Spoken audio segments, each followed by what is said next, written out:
Welcome, sleepy soul. I'm your storyteller tonight, here to help you drift into deep, peaceful sleep. Before we begin, don't forget to like the video and subscribe for more bedtime stories. Let me know in the comments where you're watching from and what time it is. And if there's a story you'd like to hear next, I'd love to know that too. I never asked for a new beginning, and if I'm being completely honest, I never forgave my parents for forcing one on me. Before the move, my life wasn't perfect, but at least it was familiar. I had friends I'd grown up with since kindergarten, a neighborhood where people actually knew my name and streets that felt like home. When my parents said we were moving to a small town called Ashwood Ridge, somewhere tucked between long stretches of farmland and forest, I felt like my whole world was being ripped apart. We moved on a Wednesday afternoon in late September, with dry brown leaves drifting across the highway and the sky hanging low with that heavy mid-fall gloom. My mom kept saying, "You're gonna love it out there. It's quieter, safer, better for all of us." But I wasn't buying any of it. My dad tried a different tactic, nudging my shoulder and smirking as he drove. "Hey, look at it this way," he said. "New house, new school, fresh start." "Yeah," I muttered, staring out the window. "That's exactly what I'm scared of." By the time we reached Ashton Ridge, my stomach was twisted in knots. The town looked old, not in the charming, historic way, but in the neglected, peeling paint way. A single grocery store, a diner, a gas station, and one long road that cut through the center like a scar. The houses sat far apart, half hidden behind trees, like they were trying to avoid being seen. Our new house wasn't terrible. Bigger than our old one, sure, a bigger yard, bigger rooms. But bigger didn't matter when everything else felt so small. Loneliness hit me before I even stepped into my new bedroom. School was hell. I walked the halls feeling like I was glowing neon. New kid, outsider, don't talk to him. No one looked my way. No one smiled. I ate lunch alone for 4 straight days. I kept telling myself it was temporary, that things would change. But every night I'd lie awake and think, what if they don't? What if this is my life now? By the start of my 3rd week, I was so depressed I barely spoke at dinner anymore. But that Monday, everything shifted. A group of 4 kids called me over during lunch. I recognized their faces, mostly because they were loud, the kind of teens who walked like they owned the place. The one who waved me over wore a beat-up leather jacket and had the kind of swagger that screamed trouble. His name was Jackson, lean, sharp-featured, with this half-smile that made you unsure whether he liked you or was laughing at you. Beside him was Trip, a quiet kid with messy blonde hair and a twitchy leg. Then Liam, who always had headphones around his neck. And Ryder, who looked like he wasn't afraid of anything. Jackson patted the seat beside him. "Yo, new kid," he said. "Come on. Nobody should eat alone." I was nervous enough to choke, but I sat. They asked me where I was from, what music I liked, if I played games, normal stuff. And even though I felt like I was on trial, it felt good. It felt like someone finally saw me. By Friday of that week, Jackson leaned over the table and said, "We're heading out to the tracks tonight, you coming?" I blinked. "The... what?" Ryder smirked. "Old railroad bridge outside town. Everyone hangs there on Fridays." Jackson added, "Chill spot, man. We drink, smoke, talk crap, whatever. You should roll through." For the first time in weeks, happiness cracked through my loneliness. I tried not to grin like an idiot. "Yeah," I said. "Yeah, I can come." After school, my nerves were buzzing. I couldn't believe I had actual plans. I got on the bus with this dumb, excited smile I was trying to hide. That's when someone sat beside me. I smelled him before I saw him. A mix of sweat, old denim, and something damp, like he'd walked through rain that morning. He had messy orange hair, freckles, and a hoodie that looked older than both of us. He cleared his throat. "You're the new kid, right?" I nodded, trying not to make a face. "Name's Rowan," he said. I heard you're going to the tracks tonight." I stiffened. "Yeah. Why?" Rowan swallowed like he was scared. "Don't go." I almost laughed. "Why not?" He wiped his palms on his jeans. He looked terrified, like genuinely terrified. I overheard them talking today," he whispered. "Jackson was joking about pushing someone off. Said the drop would scare the hell out of them and that the river's shallow enough to stand in." My stomach tightened. He kept going. I think they were talking about you," I snapped. All the fear I'd been feeling for weeks blew into anger. "Dude, what the hell is your problem?" I hissed. "You don't even know me." Rowan stammered. "I'm just trying to help." "No," I cut him off. "You're trying to screw things up. Leave me alone." His face fell.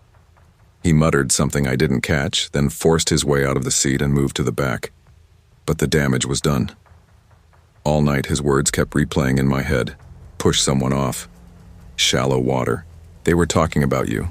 By the time I was supposed to leave, panic won. I stayed home. Monday morning, the guys cornered me at school. Jackson folded his arms. "You said you were coming." Yeah, I know, I'm sorry," Ryder scoffed. "We waited for like an hour, dude." Tripp shook his head. "Kinda messed up, man." Then Jackson looked at me with that cold, disappointed glare that hits harder than yelling. "You're good, but don't sit with us anymore." And just like that, I was alone again. Later at lunch, Rowan walked up with this hopeful smile. "Hey, you wanna—" "No," I snapped. "Don't sit here." He froze. I'll never forget the way his face sank. He backed away silently, and I watched him sit alone at a table near the windows. God, I was a jerk. A week later, another transfer student joined our grade. Eric, Caldwell tall, curly-haired, wore band tees, and had an easy smile. He seemed like someone I might have actually gotten along with. I sat with him at lunch on his first day. We talked about music, video games, and how small-town kids acted like they'd lived the same life forever. But the next day, Jackson, Ryder, Tripp, and Liam waved him over, and he went. Just like that. The cycle repeated. I lost him before I ever really had him. That Friday night, while lying in bed, I stared at my ceiling, wishing Rowan had never warned me. I blamed him for everything. I wanted to punch him, scream at him, blame him for a decision I made. It was easier than admitting I was scared Sunday morning felt wrong. The streets were empty. No kids on bikes, no dog walkers, not even cars on the main road. The whole town felt like it was holding its breath. When my mom came home from the store, she looked pale, panicked. She called my dad to the kitchen and told me to go upstairs. But I stopped on the stairs and listened. The words were faint, but clear enough. "Found a body and out by the woods. They think it's one of the kids." My whole body froze. I didn't know who, I didn't know how. But something in my gut told me this was tied to the tracks. Monday morning, the principal called the entire school into the gym. Everyone filed in, except 4 people. Jackson, Ryder, Tripp, Liam. I sat on the bleachers, heart pounding. The principal cleared his throat, face tight. "Students, it is with deep sadness that I inform you that a 10th grader passed away this weekend. The student's identity will be withheld until the family has been notified. If anyone has information, please speak to the resource officer immediately." Gasps echoed. A girl burst into tears. Someone whispered, "Oh my God." I already knew something in me already knew. Within days, everything unraveled. The boy found near the river was Eric Caldwell, the new kid. He died under the old railroad bridge, broken legs, broken arm. Drowned in shallow water because he couldn't crawl out. At first, people said it was drugs, an accident, a dare gone wrong. But then the police arrested Jackson. Tripp cracked during questioning, and the story spilled out. They'd planned a prank. Shove the new kid off the bridge, scare him, laugh about it. But they misjudged the drop. Eric hit the wrong spot, shattered his legs, fell face first into the shallow water, drowned while the boys panicked. They tried to revive him. They failed. They ran. Left him there. One was charged with second-degree murder, one with aiding. The others walked free, but they were never the same again. Everyone knew what they'd done. People avoided them like they were cursed. And then there was Rowan, the kid I mocked, dismissed, humiliated, The kid who saved my life. I apologized. I cried when I did.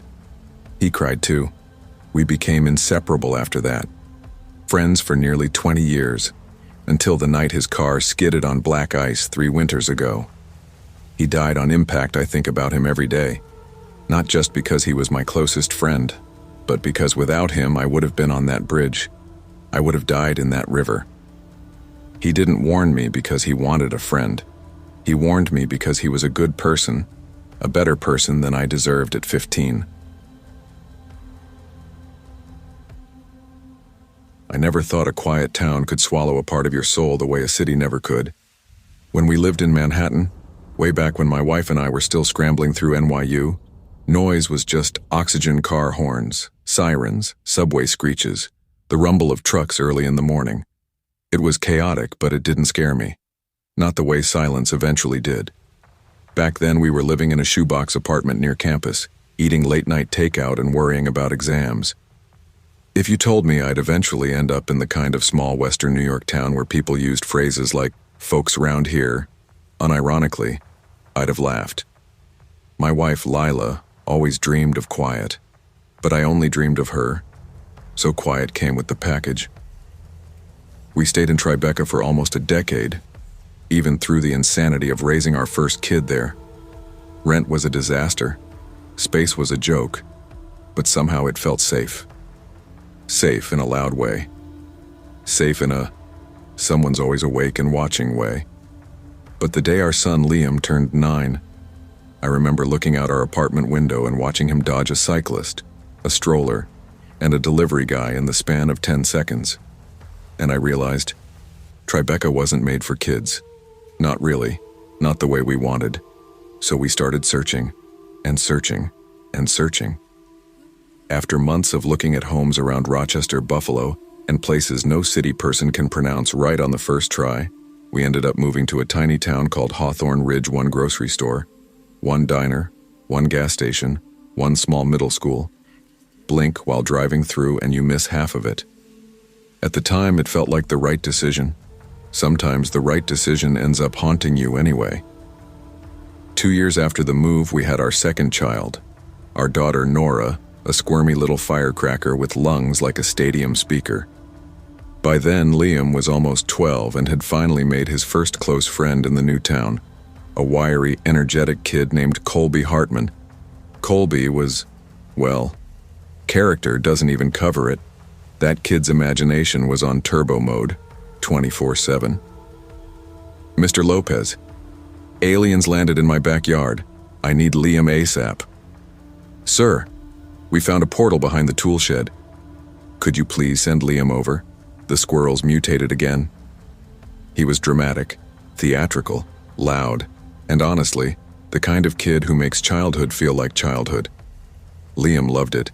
He loved having a friend who wasn't embarrassed to act like a kid. After struggling so long to fit in here, he had finally found someone who treated him like an equal. All summer they biked back and forth between our houses, saving imaginary kingdoms, launching imaginary rockets, and battling imaginary monsters. And every time Colby called, I played along. Partially because it was adorable, partially because it brought Liam something he had missed since the move. Belonging. But one hot July afternoon changed everything. I was washing bottles at the kitchen sink, half listening to a Mets game on the radio, when Liam came downstairs holding the cordless phone with that little smile he always got when he talked to Colby. Dad, he said, I'm gonna meet Colby at the creek.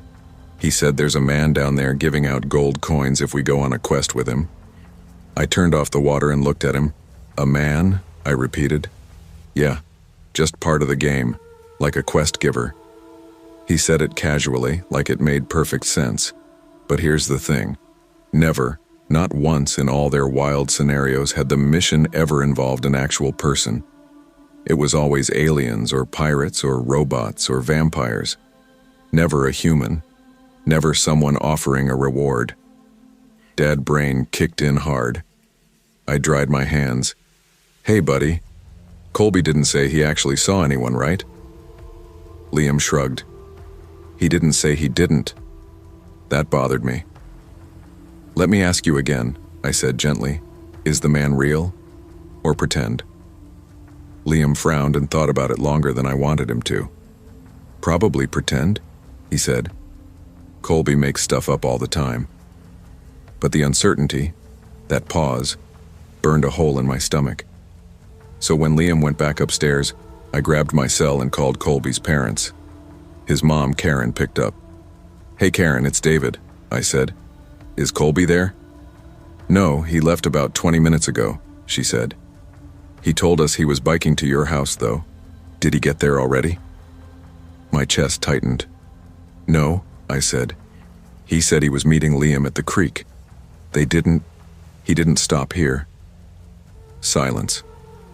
Oh, she finally said uneasily. That's strange. Karen is normally a calm woman, but I could hear the edge rising in her voice. I didn't want to set off alarm bells prematurely, but I also couldn't ignore the warning crawling up my spine. I'll take Liam down there and check, I told her. We'll find him. Please call us when you do. She didn't even try to hide the fear. I hung up, grabbed my keys, and told Liam to put on his sneakers. He groaned, confused. Dad, why are you coming with me? Just want to stretch my legs, I lied. And it's hot out, don't want to lose you out there. He rolled his eyes, but his eyes also softened. He's a good kid, a patient kid. He didn't question me again. The creek was only a 10-minute walk from our house, tucked behind a patch of wild, overgrown parkland, the kind of place that feels innocent in the daytime and unsettling the second the sun dips. We reached the clearing. No Colby. We were early, sure, but still. His bike wasn't there, which was a red flag. Colby was always early, and he would have stopped at our house first. Something was wrong. Dad, why are you looking around like that? Liam asked. I didn't answer right away. I scanned the tree line, scanned the bushes, scanned the footbridge, scanned every damn shadow, nothing. Just checking the area, I said. You know, just making sure it's safe. Liam huffed. Dad, there's no guy. It's pretend. I know, I said, smiling tightly. Just humor me. We waited. 5 minutes, 10 minutes, 15. Still nothing. And that's when unease turned into alarm. Come with me, I said, motioning for Liam to follow as we walked past the clearing toward the overgrown side path. Dad, what is going on? He finally asked the question he had been holding back. I stopped walking. I'm worried about Colby, I admitted, and saying it out loud made it feel real. We kept going, birds chirping, water trickling, a faint breeze, too normal, too quiet. Then Liam stopped suddenly. Dad, look. I followed his gaze and felt my heart sink. Something metallic glinted under a dense bush. We walked closer. Liam crouched, grabbed it, pulled it free. It was Colby's bike, half buried under the brush like someone had shoved it there deliberately, and that's when the world tilted. Liam stared at the bike, confusion shifting into fear. Dad, why would anyone put it here? He already knew the answer. He just didn't want to say it. I started calling out, Colby, Colby, hey bud, where are you? Nothing. Dad, Liam's voice cracked. And then, I saw it. A small sneaker, brown and blue. Half hidden between cattails at the water's edge, I froze. Not because I thought he was dead, but because the world suddenly wasn't safe anymore. The monster under the bed had crawled into daylight. Liam, I said quietly, listen to me. He looked at the shoe, then at me. His face collapsed. Dad, what? Don't look at it. Don't think about it. We're going to get help. I grabbed his wrist, not hard, just firm, and we ran. We ran all the way back to the Hartman's house. Karen opened the door and collapsed when she saw our faces. Where's my son? She cried.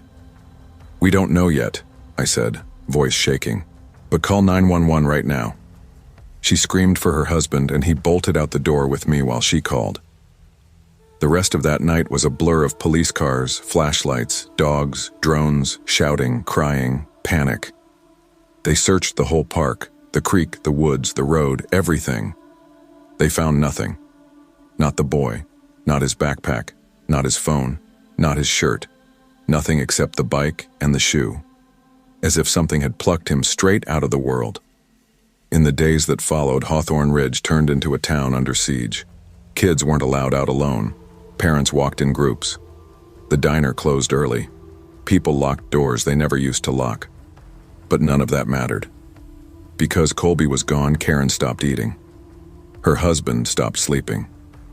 They sold their house 6 months later. My son? Liam unraveled.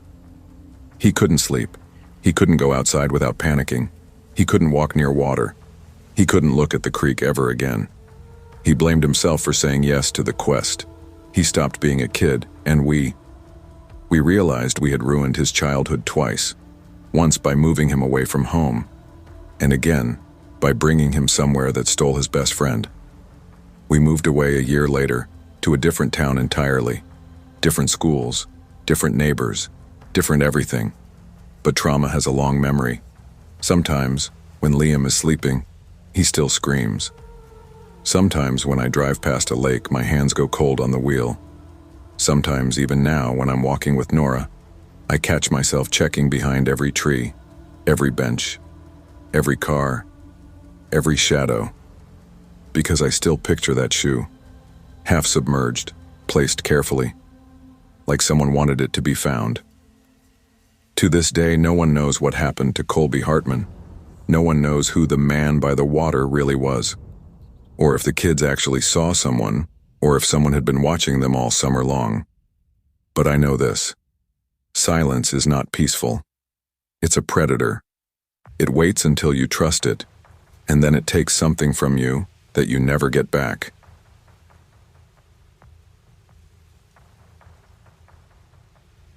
I didn't think moving to Eastfall would mess with my head the way it eventually did. When I packed up my life in my tiny hometown of Pine Knoll, I thought the worst part of my new beginning would be adjusting to a bigger place with louder streets, different faces, and grocery stores that closed at midnight instead of 7 p.m. But what really got to me wasn't the city itself. It was the fact that I had no idea who I was living above. I grew up in Pine Knoll, population 3,000 on a good day. Folks there waved at each other even when they didn't know the person they were waving at. My mom used to say, if you sneeze on Main Street, 10 people will text you, bless you, before you get home. But when she got sick in 2015, everything changed. I spent 2 years taking care of her until she passed from a long, ugly fight with pancreatic cancer. Dad moved to Florida 3 months later to get away from the cold, but we both knew it was to escape the memories I tried to stay. Really, I did. But every corner of that town reminded me of her. The diner she used to take me to. The church she dragged me to every Sunday, even when I pretended to be sick. Her old car still parked in our gravel driveway because I didn't have the heart to sell it. After 2 years of feeling like a ghost in my own life, I finally said, enough. My friend from high school, Jenna, had been living in Eastfall for years. She told me it was the kind of place where nobody gives a damn what you're doing, which sounded like heaven after Pine Knoll. I found a cheap 2-story rental on Willowton Avenue. 1 apartment downstairs, 1 upstairs. I'd be downstairs. A guy named Raymond Fields lived upstairs. That name. I didn't know then how much I'd come to fear hearing it. The place was old, 1940s brickwork, creaky stairs, a tiny fenced backyard with 2 trash bins for the 2 units. The landlord said there were a couple quirks, which was code for the heater kicks like a mule and the windows don't latch right. But it was mine. The first night I moved in, Jenna came over with takeout and beer. Damn, this is cute, she said, looking around. Like, depressing cute indie movie cute. Thanks, I muttered, dropping onto the couch. You met the upstairs dude yet? Nope, haven't seen him. She shrugged. Just don't blast music past 10. Folks in Eastfall call the cops fast. We laughed. We ate. And for the first time in years, I felt like life might start making sense again. But that first week, I noticed something odd about the upstairs guy. Or more accurately, how silent his apartment was. No walking, no TV, no shower running. Nothing. It was like living under a ghost. It was my third week in Eastfall, a warm June evening. I'd just finished washing dishes and was taking my kitchen trash out to the backyard bins like I always did. I stepped outside into the cool air, the streetlights glowing faintly behind the fence. As I opened the lid of the bin, a voice behind me said, calm as anything, "Don't move." I froze. At first I thought someone was messing with me. Kids, maybe. Drunks. I turned around, half smiling, ready to say, "Dude, seriously?" But the words died in my throat, because leaning over the fence at the back of the yard was a man, late 40s, black tactical vest, helmet, a modern rifle pointed straight at my chest, not a pistol, not a taser, a full-length assault rifle with a mounted flashlight and optic. My hand shot into the air before I even realized what I was doing. What the hell? Please don't shoot, man." The man didn't yell. He didn't bark orders. His voice was calm. Too calm. "Keep your hands up, all right? Nice and high." I started trembling. My legs felt like they weren't mine anymore. My chest squeezed so tight I could barely breathe. "What is going on?" I whispered. The guy tilted his head slightly. "I want you to lift your shirt up." "What? Why?" "Do it now." His voice never rose. He didn't need to. The gun did all the talking. With shaking fingers, I lifted my shirt, exposing my torso. "Turn around," he said. I did. Slower. I turned again, slower this time, praying I wouldn't get shot for moving wrong. "Good," he said. "What's your name?" "Noah," I croaked. Noah Calder. "Noah, I want you to walk toward me slowly. Keep your hands up. You understand?" "Yes, yeah, okay." I walked toward the back gate, my legs wobbly, my chest tight. The guy never took the gun off me. When I reached the gate, he said, "Stop, now take the latch off. Real slow. Don't pull the door open." I did it. The latch clicked open. "Good. Step back for me, Noah. Step back now." I stumbled backward, and then it happened. 5 or 6 heavily armed police officers flooded through the gate like a damn tidal wave, helmets, rifles, body armor. They moved completely silent except for their boots. One of them carried a battering ram. They rushed past me and up the outside steps toward the apartment, above mine, and then, go, go, go. Armed police. The door upstairs crashed open with a sound that shook the backyard. I flinched so hard I almost fell over. The officer who'd held me at gunpoint grabbed my arm and pulled me through the back gate into the alley. "Move, Noah, go!" Another officer yelled from the street, "Run to me, let's go, bud." I sprinted, stumbling, adrenaline tearing through me like my body was on fire. When I reached the cops in the street, they surrounded me, forming a wall between me and the backyard. A female officer grabbed my shoulder. "You're safe. You're safe, okay? You're not under arrest. You're just being detained for questioning under the National Security Act." The what? "It's just procedure, you're not in trouble. But we need to talk." I was shaking so hard I couldn't speak. Behind me I heard shouting, stomping, breaking furniture, someone yelling, "Clear!" Another yelling, "Check the closet!" It felt like I'd fallen into the middle of an action movie. Except this wasn't a movie. This was my home. They didn't take me to an interrogation room. They took me to a family-style lounge with couches and vending machines. The officer across from me, Detective Riley, spoke softly, like he was trying not to spook a wounded animal. "Noah, we're going to ask you some questions about your upstairs neighbor." "I barely know the guy," I said, voice cracking. "That's okay. Just tell us whatever you can." What did he do? Why are you guys raiding his apartment with rifles?" Riley paused. "We can't disclose specifics yet. But this is a high-risk investigation." I swallowed. "Is it terrorism?" Another pause. "Just answer the questions, son." They asked everything. Did you ever hear him come or go? Did he talk to you? Did he have visitors? Did you smell any strange chemicals? Did he use the front or back entrance more? Did you ever hear machinery, power tools, grinding noises? I told them the truth. I barely ever heard the guy. It was like nobody lived upstairs. When the interview ended, Detective Riley stood. "You're free to go, Noah. You're not a suspect." "But should I go home? You guys are still, up there. You're clear to return. We won't be entering your apartment." Great. So the literal SWAT team stormed the place above mine, but apparently I was good to go back to my Netflix and leftovers like nothing happened. The raid hit the news fast. And when I say fast, I mean by the time I got home, my phone was blowing up like a grenade. "Yo, is this your street? Dude, WTF? Is that your house on Channel 9?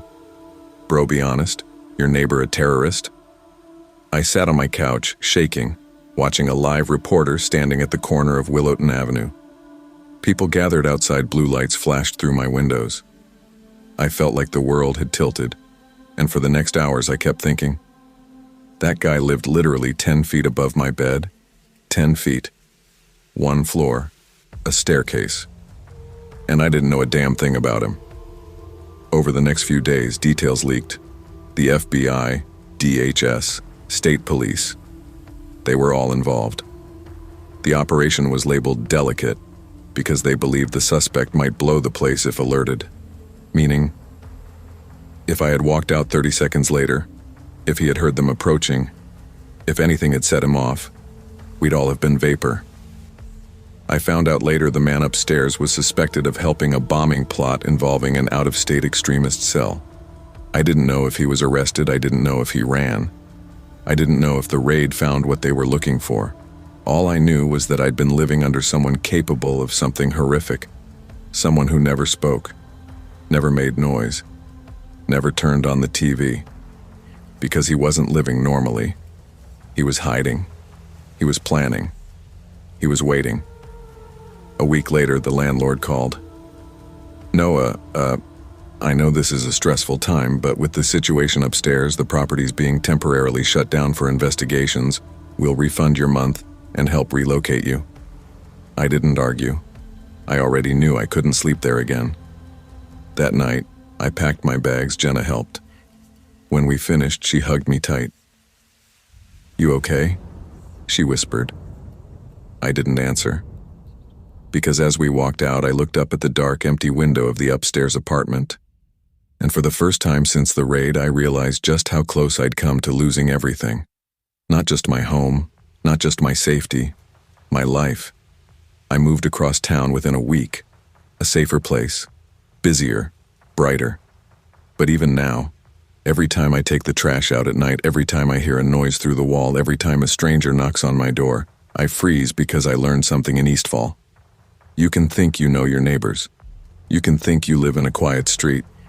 You can think your life is yours, but you never really know who's living right above you or what they're capable of. And some nights when the air is still, I swear I hear the memory of that man's voice behind me. "Don't move."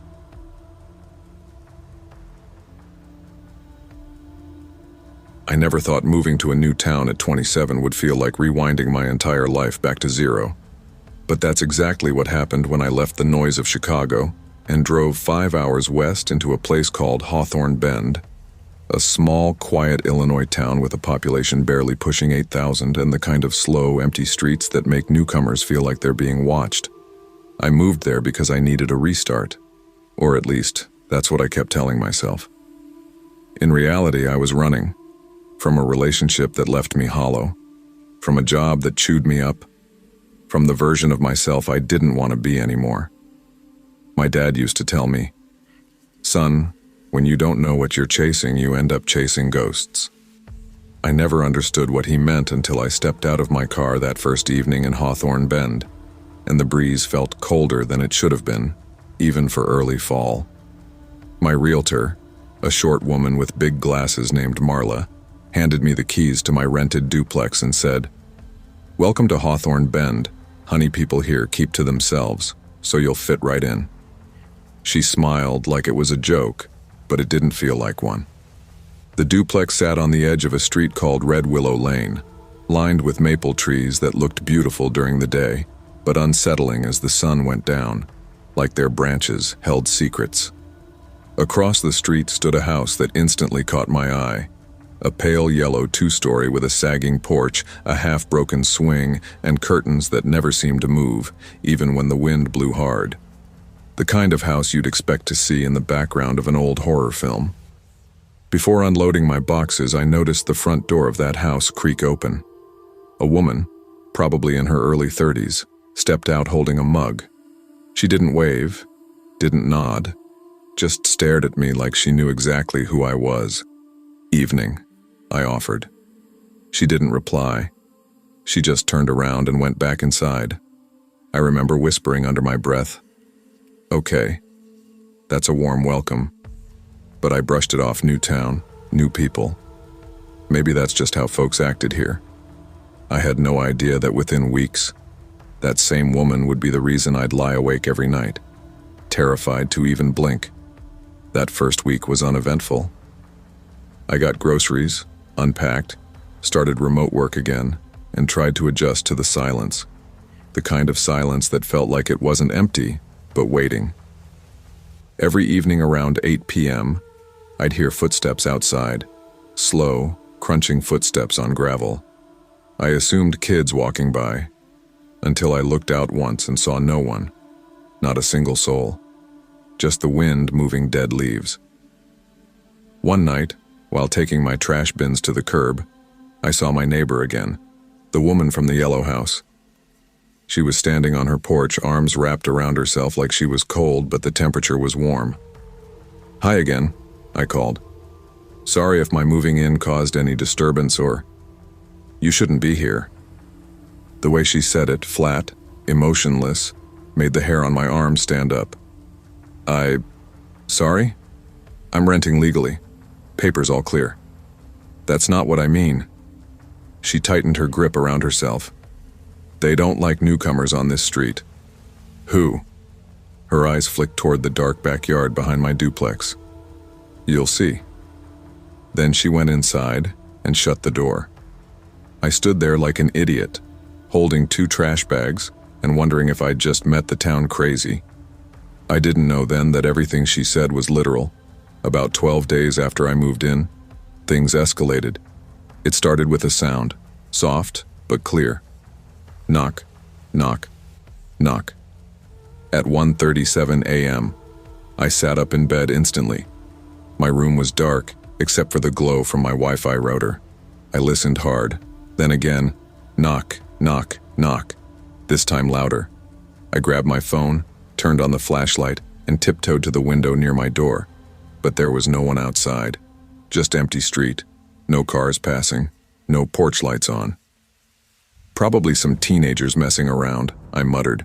But then it happened again the next night. And the one after that. Always 3 knocks. Always around the same time. Always no one in sight. By the 4th night, I was pissed. When the knocking came again, I rushed to the door and yanked it open. Nobody. But as I stepped onto the porch, a cold breeze hit me. Unnaturally cold, like winter air in the middle of fall. I heard something then. A whisper, right behind me. "Go home." I spun around.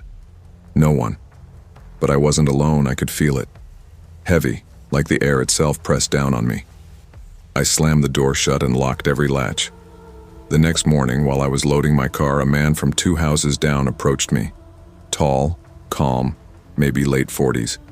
He wore a flannel jacket and carried a steaming coffee in a metal thermos.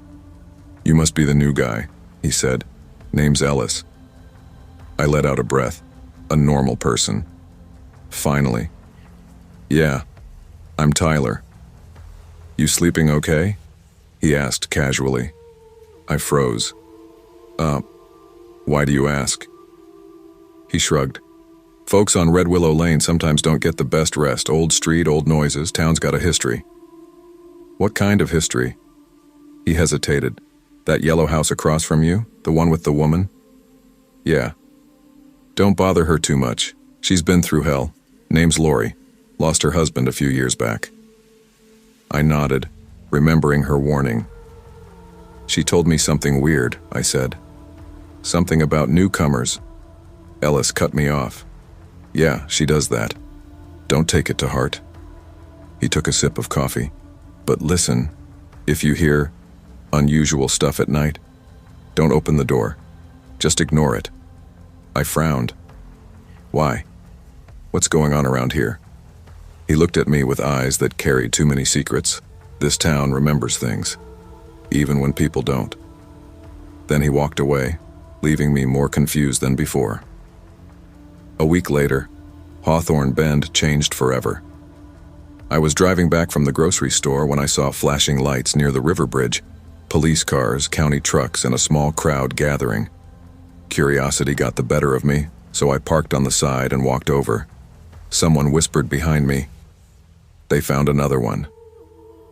A county officer was taping off a section of the riverbank while two paramedics zipped a black body bag. Jesus, I muttered. A man beside me whispered, young girl, probably not older than 20. I swallowed hard. What happened? Same thing that's been happening, the man said. You must be new, huh? I nodded. Bodies show up every few years, he continued. Women, young, half of them never even reported missing. I felt ice move down my spine. Ellis suddenly appeared next to me. Tyler, he said quietly. Let's go. You don't want to see this. What's happening in this town? I asked, voice shaking. Ellis looked at the river like he was staring at a memory. Hawthorne Bend looks quiet from the outside, but this place, it keeps its dead close. That night, around 9:15 p.m., someone knocked on my door again. 3 knocks, but this time, it wasn't the usual eerie silence afterward. I heard a voice. Tyler, open up, please. It was Lorie. I rushed to open the door. She looked terrified, eyes wide, breathing fast, shaking like she'd run for blocks. Lorie, what's wrong? She stepped inside without asking and shut the door behind her. They're here tonight, she whispered. You need to stay inside. Don't look outside, don't respond, don't speak, not even if they say your name. Who? What are you talking about? She grabbed my wrist. The ones who knock. My blood went cold. Lorie, what the hell is going on? When my husband died, she whispered. I thought it was suicide, everyone did. But I heard them knocking that night. And he opened the door, and... She covered her mouth, staring at the floor. They took him. Who took him? I demanded. She looked at me with a kind of fear that didn't look human. The ones that live between here and the river. At exactly 1:37 a.m., the knocking returned, this time louder, harder, violent. Knock, knock, knock. Lorie grabbed my arm. Don't move, don't speak. The knocks continued faster, angrier. Then a voice came from outside, deep, wrong, like someone wearing a human voice like clothing. Tyler, we know you hear us. My mouth went dry. Lorie shook her head violently, pleading silently. Don't answer them. But the voice continued. Open the door. You don't belong here. My heart pounded so loudly I thought I'd pass out.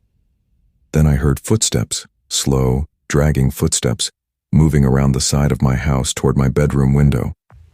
I squeezed my eyes shut. Then another whisper, closer, right outside the glass. Let us in. Lorie gripped my wrist so hard her nails dug into my skin. Then, crack, my bedroom window spiderwebbed. Something slammed into it, hard. I whispered, we need to call 911. They won't come, Lorie whispered. Not here, not at this hour. What do they want? You. Why me? Her answer was barely audible. Because you moved where someone else died, someone the town never buried properly. My blood froze. She pointed trembling toward the floorboards near the hallway. They're under this street, they always have been. The window cracked again. This time pieces of glass fell inward. A gray, cold hand, thin, swollen, waterlogged, pushed through the broken gap. Lorie screamed, "Go! Now!" We sprinted through the back door into the yard. I could hear footsteps behind us, wet, dragging footsteps like someone pulling themselves across gravel. "Don't look back," Lorie yelled. We ran through the yard, across the fence, straight into Red Willow Lane. The streetlights flickered violently. At the end of the block, Ellis stood waiting beside his truck, waving frantically. "Get in! Move!" We jumped inside. As Ellis floored the gas, I saw them shapes emerging from between the houses. Bodies, bloated, pale, soaked. Water dripping from their clothes. Their eyes black and empty. One of them whispered my name again in a voice that didn't belong to the living Tyler. I turned away, shaking uncontrollably. We stopped near the abandoned grain mill outside town.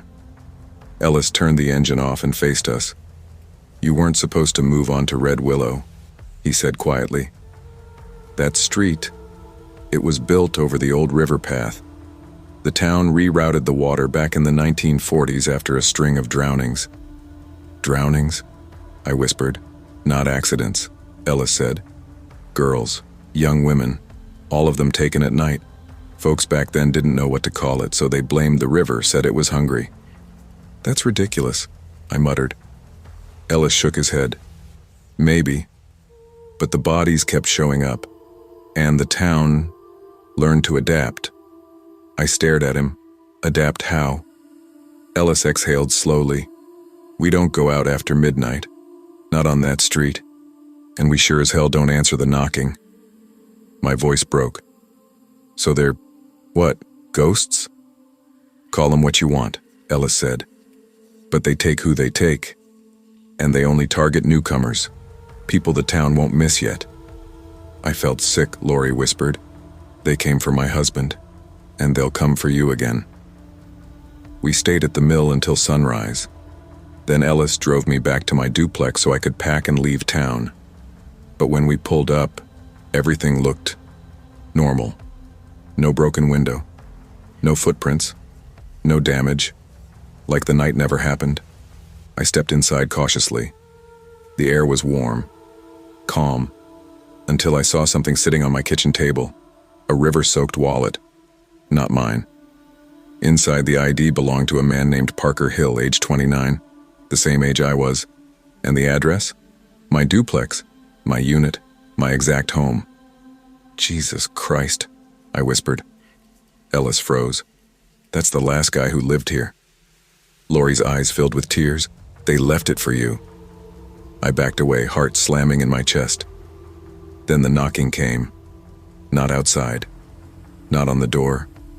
But underneath the floor. Knock. Knock. Knock. I ran out of that house and never looked back. I drove until Hawthorne Bend was nothing but a memory in the rearview mirror. A dark stain on the map I'd never return to. I didn't take any boxes, any clothes. Nothing. Some towns don't want newcomers. Some towns don't bury their dead. Some towns let them walk, and Hawthorne Bend is one of them. To this day, sometimes at night, even hundreds of miles away, I still hear 3 soft knocks. Knock, knock, knock. And a whisper that chills my blood. Come home. I moved to Rustwood, Ohio when I was 12. The kind of age where you're too old to cry about leaving your friends, but young enough to feel every inch of that loss like somebody cut the floor out from under you. My real name is Leo Hargrove, but everyone in my old town called me LJ. Rustwood called me the new kid for a solid 6 months. My dad, Patrick, was the one who made the call. He said he needed a fresh start, but adults say that the same way they say, "We're taking a break," or "We're better as friends." It means something messy underneath that they don't want to explain. My mom just nodded along like she'd already fought that battle and lost. We left Columbus on a muggy August morning, packed into a beat-up SUV that smelled like French fries and moving tape. But after 2 hours, something shifted. The air got cleaner, the roads got emptier, and trees started replacing billboards. Rustwood sat on the edge of nowhere, tucked behind cornfields and a gas station that still sold VHS rentals Dad pulled onto our new street. Hawthorne Bend, which was quiet in that way that makes you think you're either very safe or very observed. "Looks peaceful," Mom said. Dad nodded. I stared at the house. It was bigger than our old one. Too big. 2 floors, a wide yard, and old brick like it had been standing there since the beginning of time. Dad kept saying, "We got it at a steal of a price," but even at 12, I knew houses aren't cheap without a reason. But I didn't question it. Not then. We met the neighbors on day 2. A short, sunburned woman named Joanne walked over with a pie like we were in some Hallmark movie. "You folks moving into the Hartwell place?" she asked. "The Hartwell place?" Dad repeated. "Yeah." She paused, then forced a smile. "Well, welcome to Rustwood." She didn't elaborate. That was clue number 1. Clue number 2 happened 3 nights later. Dad shook me awake around 1:30 a.m. "Leo, get up," he whispered. His voice wasn't angry. It was nervous. I followed him downstairs. Mom was already at the window, pulling the curtain back just enough to peek out.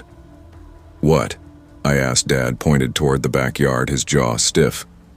And there, in the faint glow of the street lamp, lay something that absolutely did not belong there. A mound. Dark. Lumpy. Fresh. "Is that a dead animal?" I asked. Mom shook her head slowly. "No, it's not an animal." Dad exhaled through his nose. "Nope, that's human." I blinked. "Human what?" Mom looked away. Dad didn't. "Shit," he said. "Literal, actual human shit. In our yard." I gagged so hard I saw stars. Mom whispered. "Not again." "Again?" I snapped. "This happened before?" Dad didn't answer, but the way his eyes locked onto that pile told me everything. By the end of the week, it had happened 4 more times. Always at night. Always in a different spot. Always deliberate. Dad tried to downplay it at first. "Probably some sick prank," he muttered. But Mom contradicted him in the kitchen one morning. "This is targeted, Pat," she said quietly. "Nobody else on the street is dealing with this." I overheard every word. Dad sighed. "I know." Then he added something I'll never forget. "It's the same pattern as before." "Before what?" "Before we moved. Before we left Columbus. Before my family started acting like every night was a potential battle. Something had followed us, or someone had found us again. That night, Dad did something he hadn't done since Columbus. He sat on the porch with a baseball bat across his lap. Not a gun. Not yet. Just a bat. He told me to go to bed. I didn't. I sat by the window and watched his silhouette until my eyes stung. But around 3 a.m. I must have drifted off, because the next thing I heard was Mom screaming. Dad burst into the house with a look on his face like he'd seen a demon. "Call 911, he barked. Mom grabbed the phone. I stood frozen. I saw Dad's hands shaking. I saw dirt on his jeans. I saw something else too. Something small and metallic. He threw on the table, a button. Old, rusted, with 2 holes. "Where'd that come from?" I asked. Dad swallowed hard. "He was wearing it." "Who?" Dad didn't blink. He didn't breathe. He just stared past me like the memory itself was clawing at his brain. "The man who was in our yard." Mom whispered into the phone. "Yes, Rustwood PD. Yes, he was naked. Yes, naked. No, we don't know him." "Dad," I said. "What did he look like?" Dad shook his head slowly. I don't know. I only saw his back.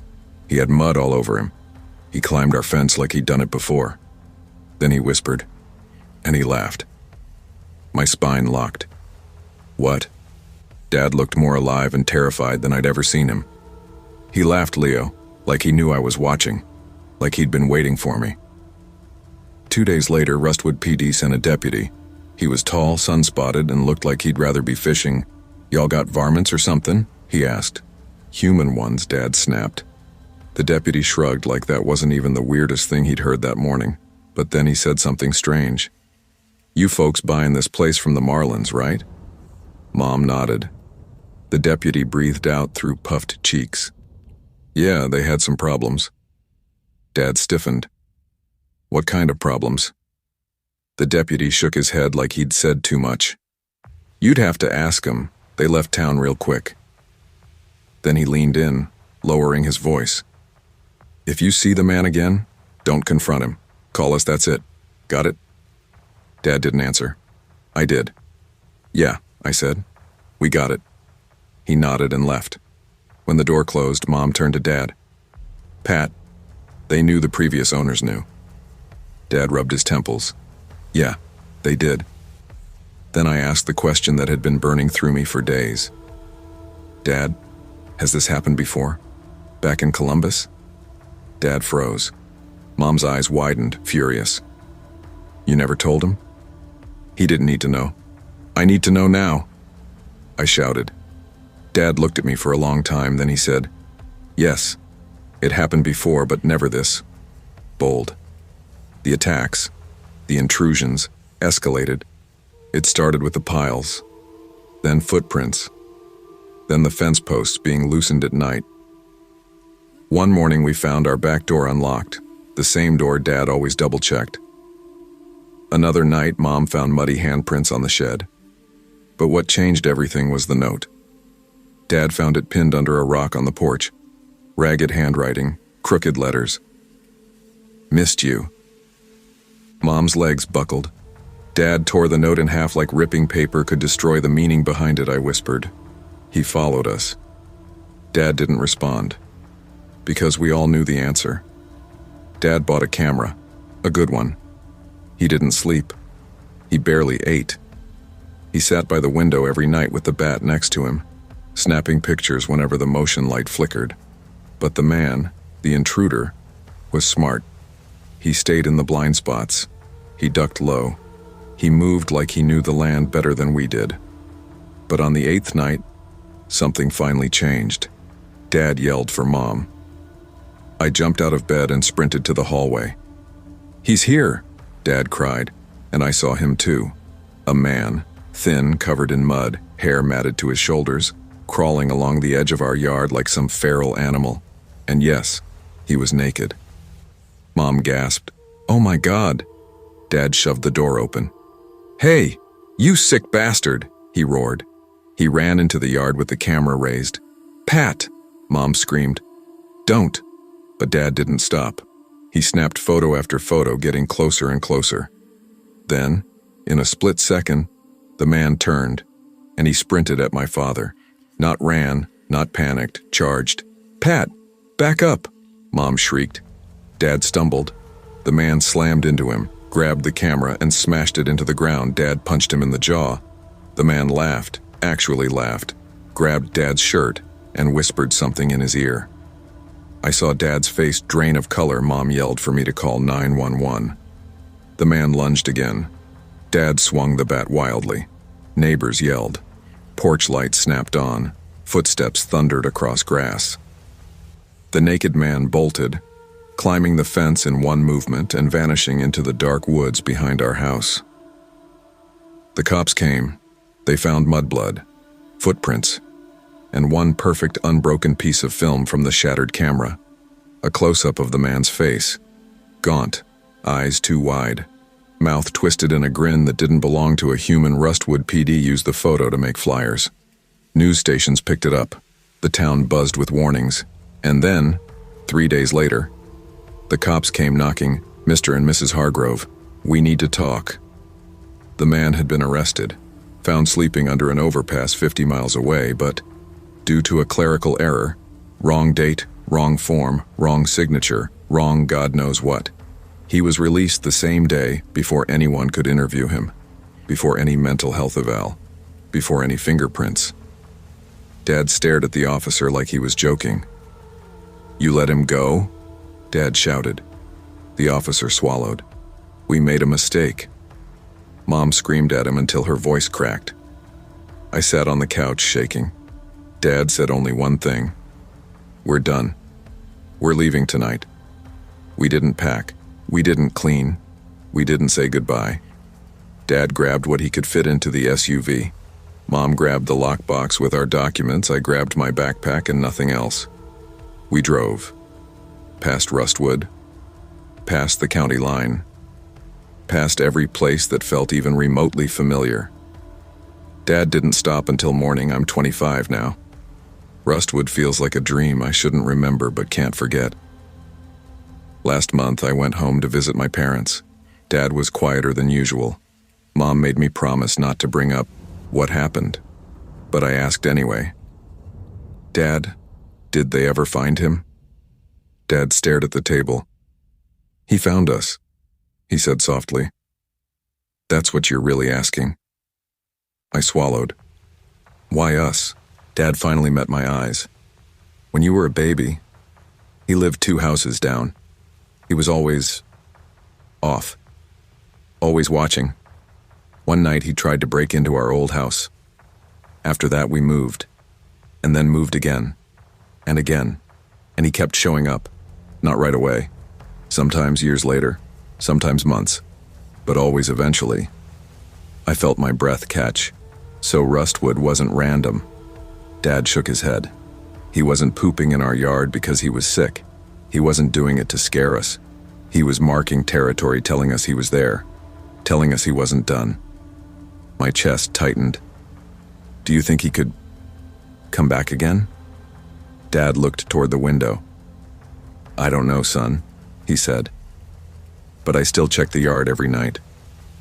I nodded slowly, because even after all these years, sometimes when I visit, at the edge of the grass, by the fence, I swear I still see footprints, fresh ones. I never believed that moving to a quieter town could ruin someone's life. Back then, after everything fell apart with Mom's health, all Dad wanted was a softer place somewhere with slower mornings, friendly neighbors, and a school that wouldn't call him every week about how far behind I was slipping. He called it a reset. I called it giving up. We left Pittsburgh behind on a gray September morning, the kind where the sky feels heavy, like it's deciding whether to cry or hold it in. Dad kept saying the air smelled cleaner out east, that New Hampshire was a hell of a change. But I sat in the passenger seat pretending to sleep so I wouldn't have to talk. The town we moved to was called Ashwood Ridge, and I swear the first time I saw that welcome sign, something in my stomach twisted like it was warning me. It wasn't fear, more like recognition, even though I'd never been there before. Dad noticed me staring at the sign. Looks nice, right? Kinda cozy. Yeah, I muttered. Cozy. But the truth was, the woods behind the sign were the darkest I'd ever seen. Even at noon, they swallowed up the sunlight like the trees were pulling it in. I told myself I was being dramatic, but the longer we stayed, the more I realized those woods weren't the problem.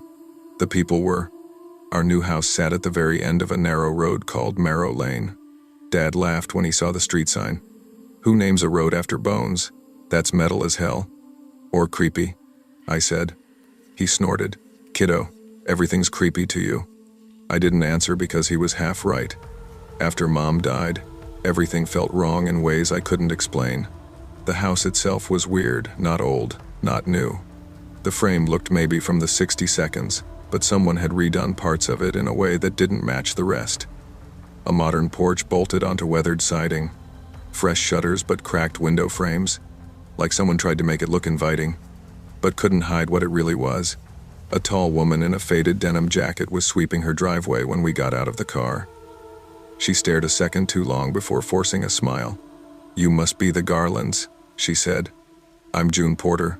Welcome to Marrow Lane. Dad shook her hand, doing that polite over-friendly thing he always did. You live next door? He asked. Since '09. She looked at me then. Her eyes softened. You're Evan, right? I froze. Dad hadn't introduced me yet. How'd you? The real estate agent mentioned a boy your age, she said quickly. Small town. You know how it is. I nodded, but something about her explanation didn't feel like the truth. Her gaze kept drifting over my shoulder to the tree line behind our house. She stared the way someone does when they're expecting to see something standing just inside the shade. Dad followed her eyes. Something wrong with the woods? June opened her mouth, paused, then smiled too brightly. No, just deer. Lots of deer out here. But the way she said it convinced me she wasn't looking for deer.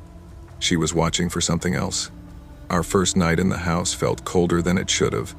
Dad tried to cheer me up by unpacking the gaming console first. Priorities, he joked, tossing me the controller.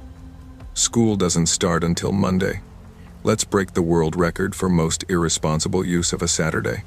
I managed to smile. Dad always tried. He just didn't know how to fix the kind of broken we'd become. Around 1:30 a.m., I went to refill my water bottle. The kitchen window faced the woods. No streetlights back there, just trees, packed tight like bodies in a crowd. And something moved between them. It wasn't big. It wasn't small. It was just a shape, humanish, standing very still. "Dad," I whispered. He was still awake in the living room. "What's up?" I didn't want him thinking I was spiraling again. And nothing, just checking something. He didn't push it. But the moment I turned away from the window, I heard it. A long, low whistle. Not a tune. Not anything musical. Just one note. Held. Held way too long. Held like whoever or whatever made it didn't need to breathe. I jolted and spun around. Nobody. Just the trees. The whistle stopped. Then came a soft tap. On the glass. Right in front of my face. I stumbled back, heart kicking against my ribs. But when I forced myself to look, nothing. Just my reflection. Or mostly my reflection. Because behind my shoulder, just barely visible in the glass, was a figure. Very tall. Very thin. Standing right at the edge of the woods.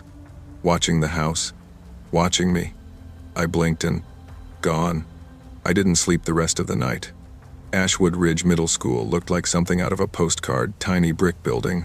Forest on all sides, American flag half faded from the sun. Dad dropped me off at the front curb. "You'll do fine," he said for the 100th time. "Sure," I muttered. "You want me to pick you up or you want to walk?" I hesitated. "Walk? On Marrow Lane? Through those woods?" "No. Pick me up." He nodded, like he expected that answer.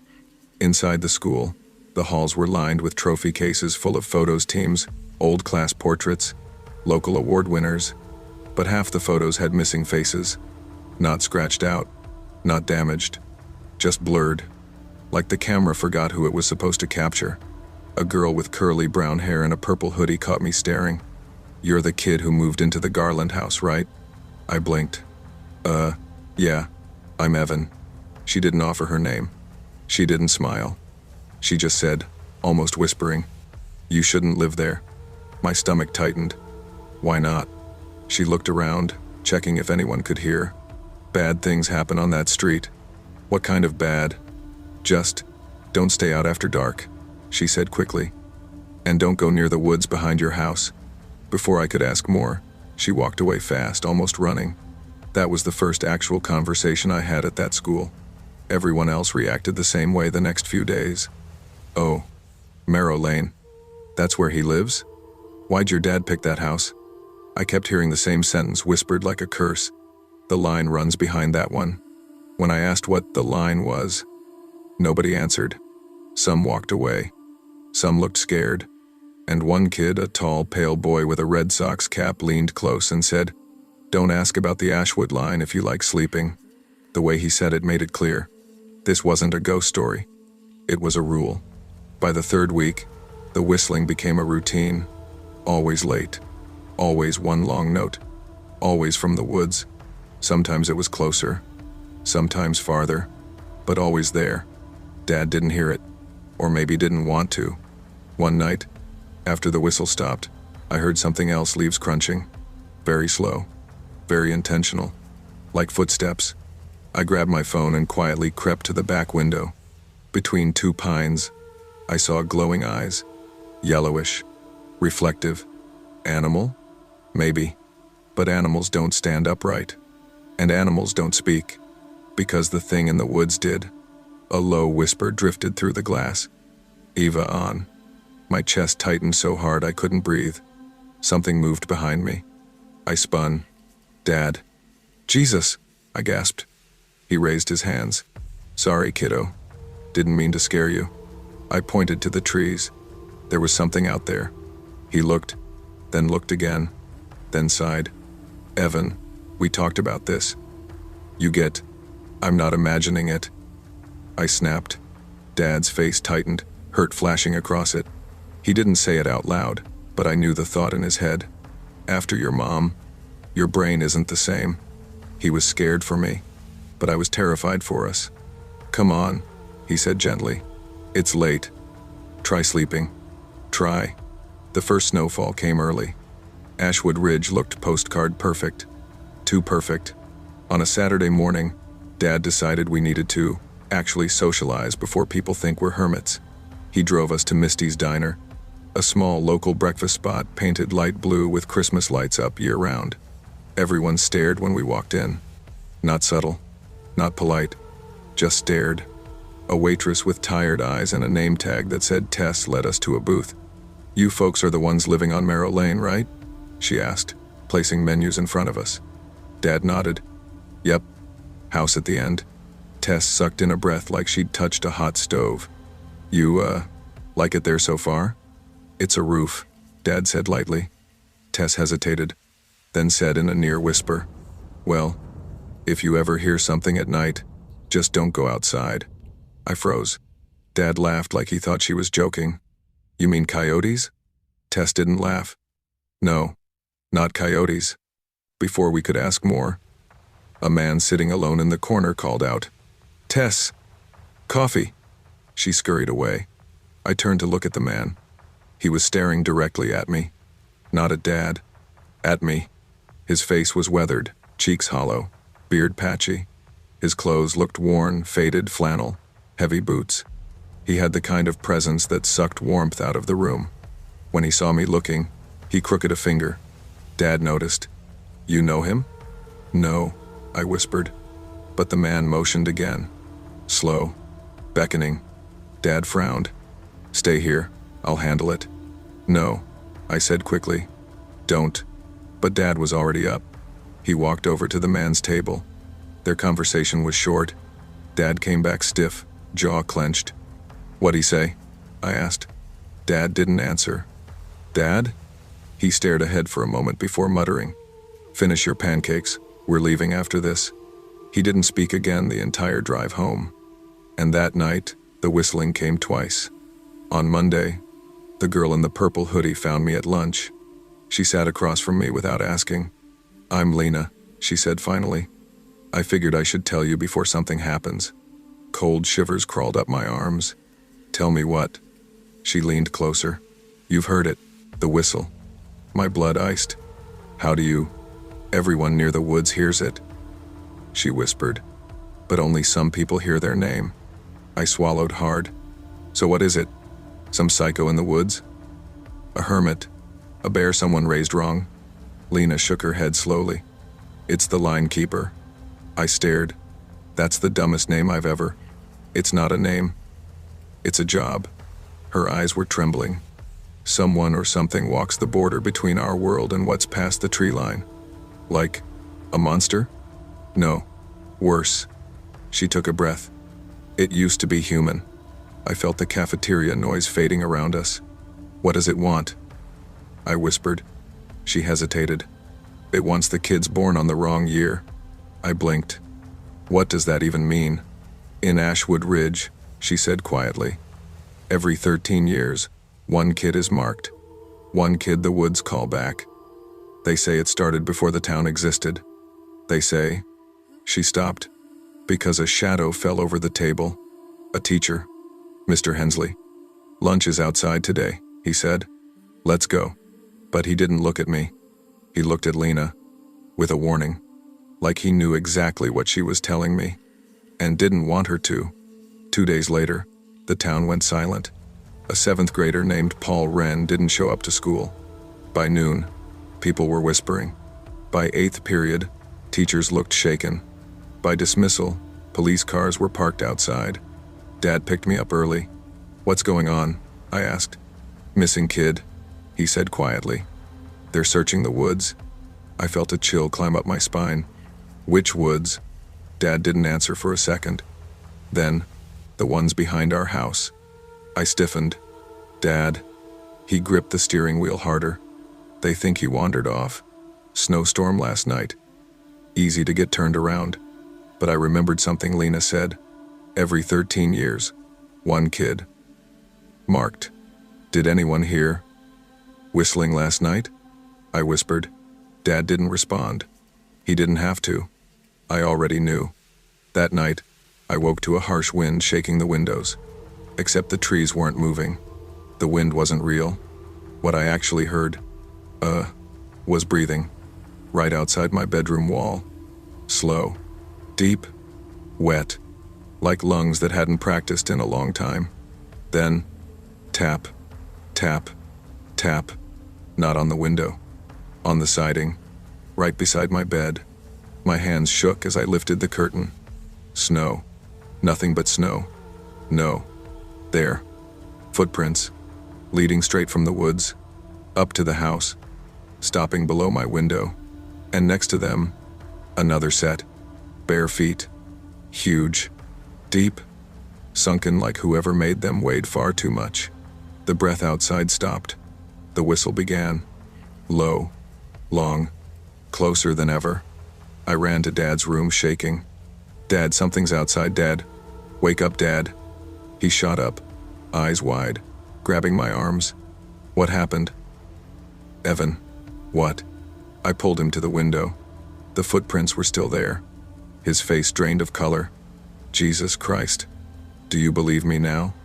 I choked out. He swallowed. Hard. Then grabbed his phone. I'm calling the police. But when they arrived, the footprints were gone. Completely. Not even disturbed snow. The officer looked at Dad like he was a paranoid parent and wrote a half-hearted report. But when he thought I wasn't looking, he whispered to Dad, "Get him out of that house. Nobody should be that close to the Ashwood line." My blood ran cold. Dad's face stiffened. "What's the Ashwood line?" he demanded. The officer hesitated, then said, "Just keep your boy inside after dark." That's when Dad realized he couldn't deny anything anymore. After the police left, Dad locked every door, every window, then sat on the couch rubbing his temples. "Evan, there's something I didn't tell you." My stomach dropped. "What?" "When we were at Misty's diner, that man I talked to, he said something." I sat beside him. Dad's voice grew low. He said, "That house wasn't empty when you moved in." My chest tightened. "What does that?" And then he said, "It'll come for the boy first." The room spun. "Jesus, Dad, why didn't you tell me?" "Because I didn't want to scare you." "Well, too late for that." Dad stood abruptly. "We're leaving this town." Hope surged in my chest. But then the lights flickered. Once. Twice. Then everything went black. Dad grabbed my arm. "Stay close." A soft sound drifted from the kitchen. Not a whistle. A voice. "Yvonne, come outside." Dad froze. His grip tightened until it hurt. The voice came again. Just a step past the trees. Dad whispered, panic cracking his voice. "Don't listen to it." But the voice wasn't talking to him. "It's your year, Evan." I felt something inside my chest. Not fear. Not panic. Recognition. Like something ancient was whispering. "Come home." Dad shook me hard. "Hey, stay with me. Evan, look at me." The voice faded. The power returned. The house went still. But I couldn't unhear the last words it spoke. 13 years. 13 years. 13 years. I was 13. Dad started packing the next morning. We didn't argue. Didn't talk much. I think he knew he wasn't just running from sounds or shadows. He was running from something that wanted me. Badly. By evening, the car was loaded. We just had to get through one last night. Dad slept in my room, sitting upright in a chair with a baseball bat across his lap. We kept the lights on. Around 2 a.m., snow began falling heavy and thick.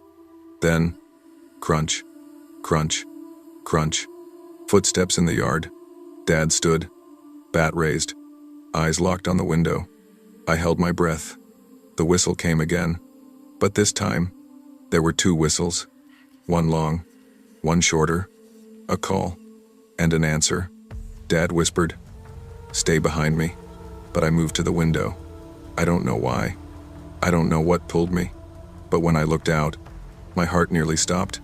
Paul Rain, the missing kid, was standing at the tree line, barefoot, covered in snow, eyes pale and glassy like he wasn't fully himself, and behind him, a tall figure, the same one I'd seen on the first night, skin stretched thin, arms too long, face shadowed under something like an old hood, its breath fogging the air in long, slow exhales. Dad grabbed me, move away from the window, but before he could pull me back, Paul stepped forward, his lips parted, a strangled voice choked out. "Help me." Dad lunged for the door. I grabbed him. "No, Dad, no, it wants you to." Too late. He yanked the door open. A blast of cold wind hit us. Dad shouted, "Paul, come here, come to me." But Paul didn't move. The figure behind him did, slowly, towering, blocking the trees behind it like it was part of them. Dad took one step off the porch, snow crunching under his boot. The world felt like it held its breath. The figure raised a long, fingerless hand and pointed at me. Not Dad, me. Dad screamed, "Run, Evan." But I couldn't move, couldn't breathe. Something tugged in my chest. A pull, a command. "Come." Dad grabbed me around the waist, dragging me backward. The figure stepped forward. Paul collapsed into the snow. The woods roared like something waking up. Dad slammed the door shut, and everything went silent, completely silent. No footsteps, no voice, no breathing, just silence. And then, a whisper at the window. "Next snow, you walk the line." We left before dawn. Didn't bother packing anything else. Didn't bother telling the school. Didn't bother telling anyone. Dad pushed the car as fast as it would go down Marrow Lane. But as we passed June Porter's house, she stood outside in the cold wearing pajamas and slippers. She didn't wave. She didn't smile. She just said, loud enough to hear through the glass, "It won't follow you past the state line. Keep driving." Dad didn't question it. We sped out of Ashwood Ridge like the road was on fire. We stopped only once to breathe, to cry, to make ourselves believe we actually escaped. Dad hugged me so hard my ribs hurt. "I'm never letting them take you," he whispered. Never. I believed him. For a while. I'm 26 now. Dad and I never went back. We changed our names, moved across the country.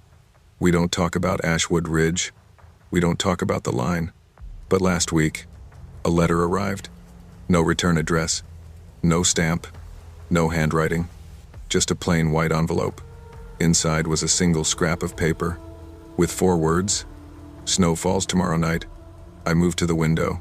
Outside, the sky was gray, heavy, waiting, and faintly, from somewhere far off. I swear I heard it. The whistle, calling me back, calling me home.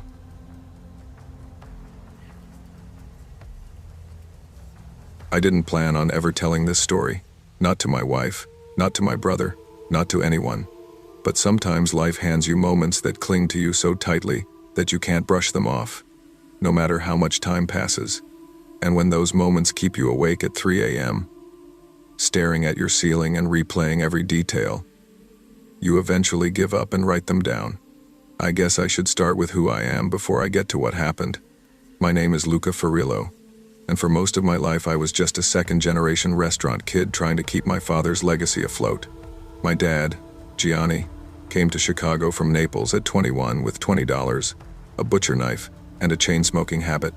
He built a small Italian place on the south side, a little hole in the wall joint where people said the smell of simmering tomatoes could guide you home after midnight. When he died, the restaurant fell to me. I took pride in it. I lived there, practically. But the restaurant world changed, and running a physical place became more like surviving a war zone. Grubhub margins, staffing shortages, rent climbing every month was a new headache. I have 2 kids, and the math just wasn't mathing anymore. I started looking around at other towns, places where life moved at a slower pace and people still valued sitting down for a meal instead of eating in their car in a Target parking lot. That's what put me on the road to a town called Redwater Grove, a place I should have never stepped foot in. Redwater Grove didn't show up in any best Midwest towns to move to lists. It didn't show up anywhere, actually. It was one of those towns you only knew existed because you accidentally passed a faded exit sign on the interstate. I wasn't planning to stop there originally. My plan was to visit a place about 30 miles north, where someone told me the mayor practically begged new family businesses to come in. But I got hungry, took the wrong turn, and figured the detour wouldn't hurt. The minute I drove into Redwater Grove, I noticed something off. Small-town America is usually all the same. Hardware store, antique shop, 2 churches minimum, maybe a bowling alley if they're feeling fancy. And people, lots of people. Folks sweeping porches, kids on bikes, old men arguing over scratch-off tickets. But Redwater Grove looked like the set of a movie filmed before the actors arrived. Not empty. Deserted. The houses were there, clean, maintained. Cars sat in driveways. Lights were on in living rooms. But nobody was outside. Not one person on the sidewalks. Not one car driving past. It felt like walking into a house after everyone suddenly stepped out of the room. All right. Little weird, I muttered to myself. That's when the hunger hit harder. So I parked in front of a diner, the kind with an old neon sign flickering over a metal awning. The place was called Ridgeview Eats, and I swear to God the neon made a buzzing sound like a trapped bee. There were cars in the lot, but when I stepped inside, only one booth was occupied, and the people sitting there froze like I'd interrupted something deadly serious. A middle-aged woman in a blue cardigan stopped stirring her coffee and stared at me like I'd walked into her house uninvited. The man across from her, a thin guy with droopy eyes and a stiff jaw, didn't blink. I tried a smile. "Afternoon, folks." They said nothing. Not even a nod. The woman lowered her eyes. The man took a slow sip of coffee without looking away from me, then whispered something under his breath. I didn't catch it, but I felt it. It wasn't friendly. "Okay," I whispered, turning toward the counter. The waitress, a girl maybe in her 20s with a long braid, appeared from the back. Her name tag said, Mila. "Hey there," she said, voice soft and almost too calm. "You're, new. Just passing through." Stomach demanded a pit stop. She gave a small smile, but it didn't reach her eyes. "You should eat quick," Mila said. "Kitchen's closing early. It's barely noon." "Mm-hmm," she hummed. "Still closin'." My brain clocked the strangeness, but hunger won. I ordered a turkey melt. It came out fast. Too fast. Almost like they wanted me gone. Halfway through eating, I tried making small talk. "So what's Redwater Grove like?" Mila's face froze for a fraction of a second. "It's home," she said quietly. "But it's pretty empty outside. Folks out at an event or..." She cut me off sharply. "People stay in on Saturdays." "All of them?" Another unnatural pause. "It's just how we do things around here." Her voice had an edge to it, not angry, not rude, just warning. I ate the rest in silence. When I went to pay, Mila leaned in closer and spoke in a voice so soft I barely heard it over the hum of the ice machine. "You should get gas before you leave town. The station near the outskirts. And then you should keep driving." I blinked. "Why?" She swallowed. "Don't stay after dark." Before I could ask anything else, she walked away. No goodbye. No have a nice day. Just gone. As I stepped outside, the sky had clouded over, turning the whole town a flat gray. I swear the air felt thicker. I checked Google Maps, my phone's battery at 27%, and sure enough, there was a gas station on the edge of town called Hawthorne Fuel. What caught my attention, though, was something across the street. A man, standing perfectly still on the sidewalk. Gray jacket, jeans, boots coated in dust. He wasn't doing anything. Not walking, not waiting, not checking a phone. Just staring at me. Expression totally blank. I gave a polite nod. He didn't move. "Okay, this place is weird as hell," I muttered, climbing into my car. When I pulled out of the diner lot and drove past him, he turned his head slowly, following me with his eyes like a rotating security camera. I didn't like the way it made my stomach twist. I reached the gas station 15 minutes later. The place looked like someone had built it in 1974 and then forgot about it. 2 pumps, chipped paint, a little building with a low, sagging roof. A rusty bell above the door jangled as I pushed inside. An older man sat behind the counter, maybe in his late 60s. Gray beard, old flannel shirt, big hands that looked like he used to swing hammers his whole life. A small television played some old Western movie. He glanced up. "Afternoon," he said, voice warm. "Where ya headed?" "Back toward Chicago. Just passing through." "Mm-hmm." He nodded. "Ya ain't from around here?" "Nope." He smiled politely. "Pump's old. Might tick up slow. Don't worry about it." I chuckled. I don't mind cheap gas. That's when he froze. Not a big freeze. Just stillness. Like someone paused him with a remote. Then he spoke, voice lower. "You ain't staying, right?" "No, sir." "You looking at moving here?" Something about his tone made my throat tighten. "Just exploring some options," I said cautiously. That's when his friendly expression vanished. Completely. The warmth drained from his face like someone pulled a plug. He leaned forward, eyes shining, not angry, not rude. Terrified. In a voice barely above a whisper, he said, "Don't move here." My heart thumped once hard. What?" I managed. The old man swallowed, eyes flicking to the side like someone might be listening. "I'm telling you for your own sake. Don't stay. Don't buy land. Don't come back. Not even for the gas prices." My mouth went dry. Before I could ask anything, a woman appeared from the back. A thin woman, hair tied up tight, wearing a faded green sweater. She must have been his wife. She looked between us sharply. "Leon," she snapped. "What are you doing?" He shut down instantly, like a kid caught swearing in church. "Nothing, Mar," he muttered, turning away. She approached the counter, giving me a tight smile. "Can we help you with anything else?" "No, I was just paying for gas." "Well then," she said, "you'd best be on your way." Her voice wasn't rude. It was fearful. As she walked back toward the office, the old man Leon still wouldn't look at me. I stepped outside, hands shaking just a little, and as I turned to look back at the station, both of them were standing in the window, staring at me, not waving, not smiling, just watching. I got into my car. I left, and I didn't breathe normally again until the gas station vanished behind a curve in the road. The weirdest part? The deeper I drove toward the highway, the emptier the roads became. No other cars, no animals, no nothing. Like the town wasn't part of the world anymore.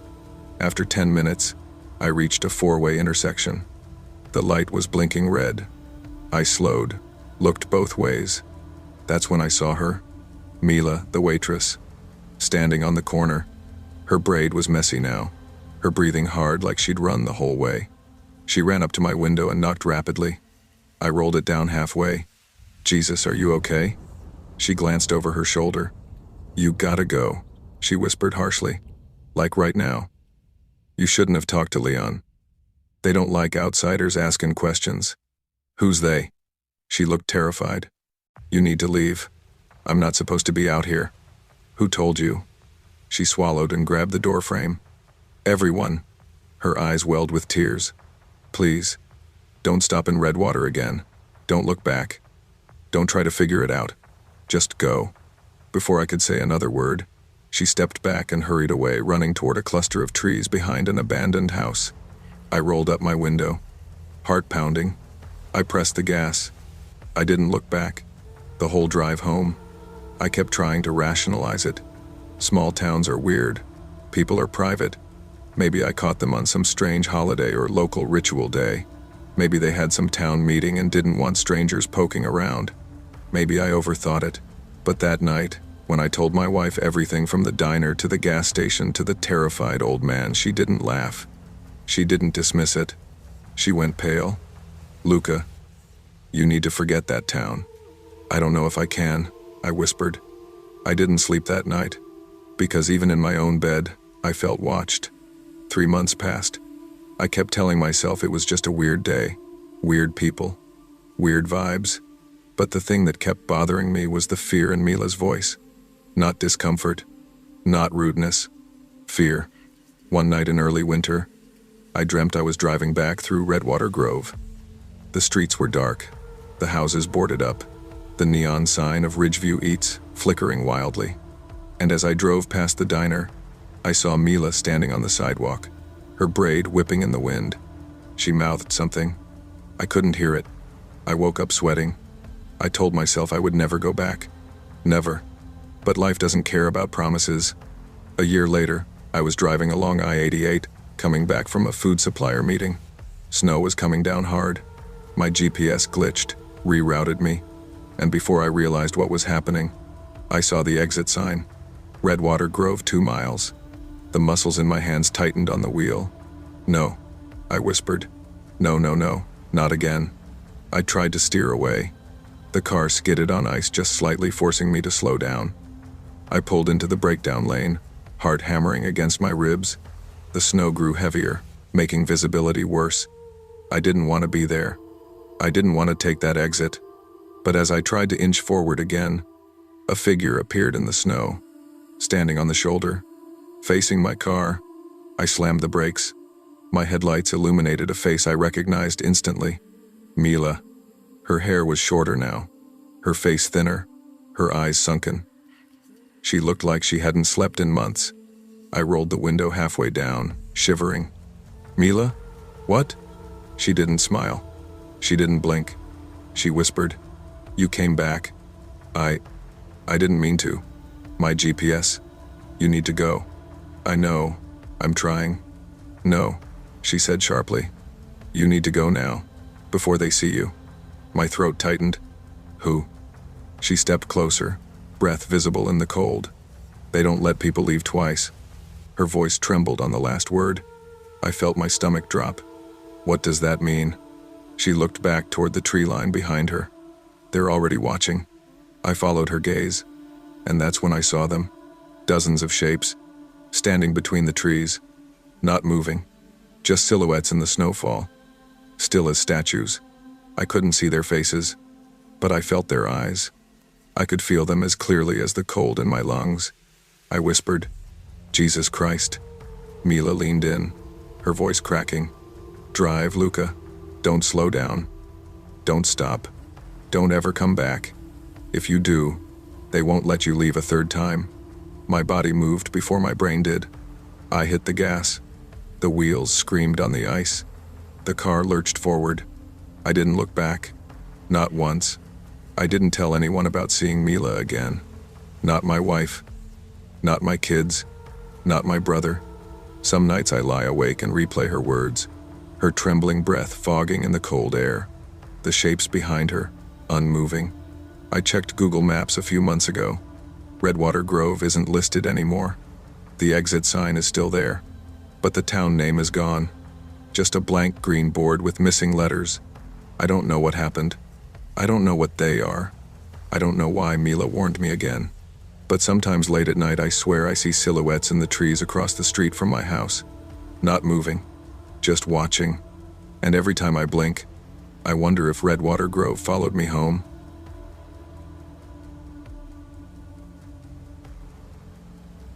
I never thought I'd start my adult life over in a town I'd never heard of. But life doesn't really ask what you want. It just picks you up and drops you wherever the hell it feels like. When I look back now, I can trace the beginning of everything, every wrong turn, every stupid moment of hope right to the day I drove into Brenton Hollow, a place so small that even Google Maps seemed confused about why I wanted to go there. I moved because I needed work. Simple as that. After my dad died the year before, leaving behind more debt than memories, and after my girlfriend of 3 years walked out on me for someone who didn't drown in stress all day, I packed whatever I could fit into the back seat of my 03 Buick and left Street Louis behind me. I was 27, tired, broke, and weirdly hopeful. I had landed a job as a maintenance tech at the Clearwater Processing Plant, a water treatment facility near Brenton Hollow. It wasn't glamorous, but it paid enough to keep me afloat. The plant sat outside town, surrounded by woods and long, flat farmland that seemed to stretch forever. I told myself it was a new start. My mom told me it sounded like exile. Maybe she was right. "Welcome to Brenton Hollow," the sign said. Population, 1,324. The town had one gas station, one diner, one grocery store that looked like it hadn't been updated since Clinton was in office, and a half-dozen streets with small houses spaced far apart. The air smelled like cut hay and diesel fuel. You could see the horizon in all directions, flat, empty, endless. I'd rented a tiny yellow house on the outskirts, next to a wide stretch of fields that the locals called the Flats. Standing there, the wind pushing across the field sounded like whispers sliding through long grass. When I arrived to grab the keys, the landlord, an older guy named Halterman, greeted me with a smile that seemed welded onto his face. "You're the new one," he said. "We don't get many new ones out here anymore. Used to, back in the early 2000s. But times changed. Folks don't stick around like they used to. Good to meet you," I said. "Don't tell me," he interrupted. "You look like a Colby, but that's probably wrong. It's Ian." Ian." He nodded like he'd heard that name 20 times that morning. "Well, Ian, this place is quiet, real quiet. We like it like that. No troublemakers, no drifters, no noise. People just live their lives." It was harmless enough, but something about the way he said "no noise" stuck with me. Almost like a warning. My first night at the house, I slept with the windows open because the heat was unbearable. Crickets chirped, distant train horns echoed, and every now and then, something shuffled in the fields. Probably a raccoon, I told myself. Probably. Around midnight, I woke up to 3 knocks at my door. Not loud, not frantic, just slow. Knock, knock, knock. My stomach dropped. I wasn't expecting anyone. I didn't know anyone. "Hello?" I called out, standing near the door but not opening it. Silence. I walked to the window, gently sliding the curtain. No one. Just the empty dirt road and the long stretch of dark fields. I shut the window, locked it, and told myself it was probably a tree branch or some kid messing around. Small towns get bored, right? Still, sleep didn't come easy. My second day in town, I stopped by the diner for lunch. The waitress, a woman in her 50s named Lynn, greeted me with a friendly but too curious smile. "You're the new boy in Halterman's place, ain't ya?" she asked, pouring me coffee. "Yeah, just moved in." She lowered her voice. "Well, welcome. I guess. You'll see," she said under her breath. Then she added brightly, "Hash browns." A man at the counter, middle-aged, sunburned, wearing a Seedco cap, turned halfway toward me. "You hear anything last night?" he asked. My pulse jumped. "What do you mean?" He shrugged. "Sometimes the wind carries sounds funny across the flats. Folks hear knocking, banging, voices, whatever." I stared. "Knocking? Don't think much of it," he said quickly. "Weather, animals, sound travels weird out here." But the way he avoided my eyes made my skin crawl. As I paid the bill, Lynn leaned in and whispered, "Don't answer the door at night." My throat went dry. "Why?" She glanced toward the window, toward the fields. "People get nervous out here after dark, that's all." At the Clearwater facility, I met the crew. Ray, my supervisor, quiet and steady. Jared, a younger guy, nervous energy. Dale, a retired Army vet who walked with a limp and smoked like he hated his lungs. During lunch on my first week, I asked them about the town. Ray smirked. "Brenton Hollow, it's fine." Jared snorted. "Fine? Come on, you know damn well it ain't fine." Ray shot him a warning look. "Let it go." But Jared leaned toward me. "You're living near the flats, right? Out by that yellow house?" "Yeah." Jared's voice dropped. "You hear anything yet?" I hesitated. "I heard knocking the first night." Ray slammed his metal lunchbox shut. "Enough of that crap," he said sharply. "We don't scare new folks. It's rude." "Rude?" Jared muttered. "It's rude to let 'em go in blind." Dale exhaled smoke and looked at me with pale, tired eyes. "Listen," he said. "This town, it's not dangerous. Not like Chicago or anything. But folks here are jumpy, superstitious. Give it time. You'll get used to it." But I could tell. He didn't believe a word he was saying. A few days later, after a late shift, I returned home around 11 p.m. A note was taped to my front door. Don't open your door after dark. Not for anyone. A neighbor. No name. No explanation. I stepped back, scanning the empty road. The porch light flickered. The wind carried faint whispers through the fields. For the first time, I regretted moving there. One night, around 1 a.m., I woke to the sound of gravel crunching outside. Someone was walking along the road. I peeked through the blinds. A young woman, maybe early 22nds, barefoot, wearing a white tank top and jeans, was standing by my mailbox. Her head was tilted, like she was listening to something in the dark. I tapped the window. "Hey, are you okay?" She jerked her head toward me. Her eyes were wide, haunted. She shook her head violently, mouthing, "Don't open the door." Then she backed away, walking faster and faster until she vanished into the dark. The next morning, when I asked Cher about it, he stiffened. "Girl," he repeated, "we don't have any young girls living out that way." She looked like she needed help. He shook his head. "You see something in the dark out here. You ignore it, son. That's how folks stay safe." "Safe from what?" He opened his mouth, then closed it. "Just remember what I said." Curious and on edge, I decided to dig through the local library. An older librarian named Phyllis eyed me suspiciously. "You're the boy in the yellow house," she said. It wasn't a question. "Yeah." I wanted to look into the town's history. Her expression tightened. "Why?" "I'm just curious." She sighed, walked into the back room, and returned with a thin blue binder. "Read it in here," she said. "Don't take it home." The binder contained clippings from old newspapers. Missing persons, mostly. One headline made my blood run cold.